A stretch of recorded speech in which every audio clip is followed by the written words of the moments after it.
All right, let's get into it. We're going to talk about a repeatable, simple rule to keep you moving during those high-stakes security exams. It's really a whole system built around the one thing you can never, ever get back, and that's your time. We've all been there, right? You know the moment. Your scan is just about to finish, your notes are a total mess, and you tell yourself that little lie. You feel it.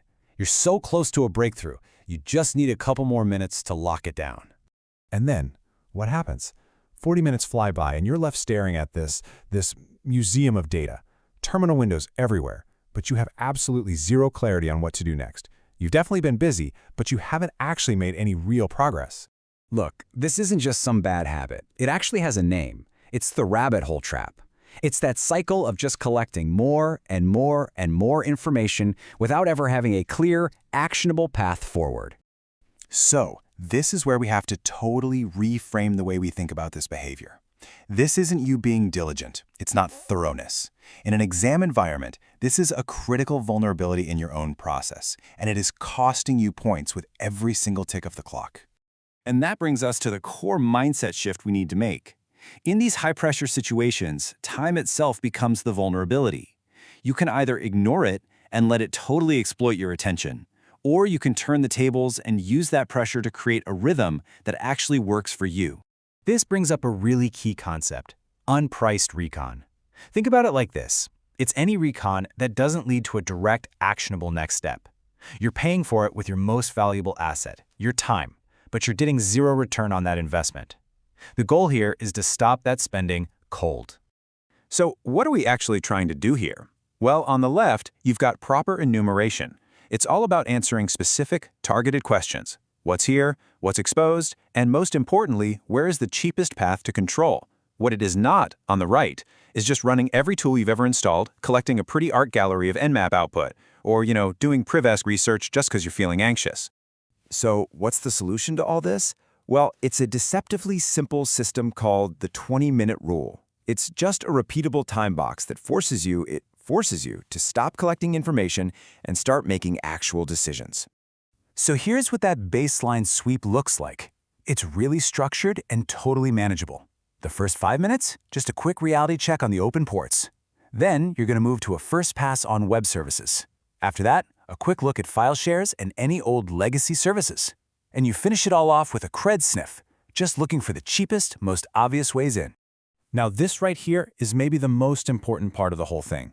It's what you do at the end of those 20 minutes. You absolutely must have something written down, and not just random notes. These 4 specific things: your top 3 services, the key lines of evidence, a single hypothesis you can test fast, and a parking lot for those leads that seem promising but you know are going to take way too much time right now.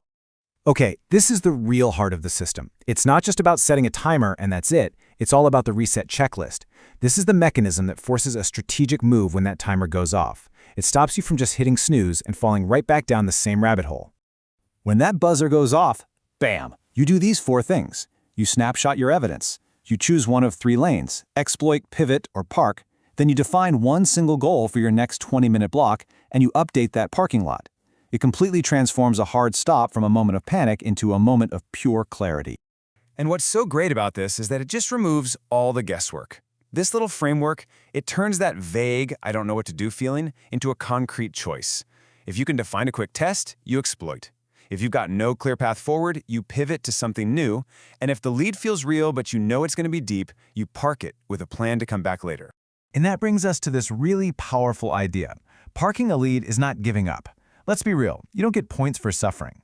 Parking is a strategic act of control. You're preserving the value of a good lead while protecting your clock, so you can go find those cheaper, faster wins first.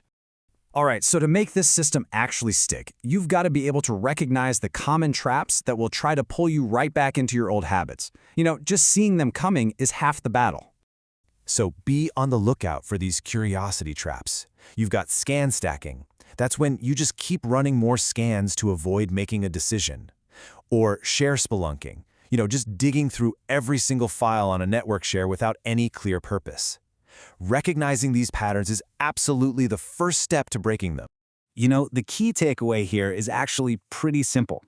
Your real advantage when you're under pressure isn't how fast you are technically, it's the speed of your decisions.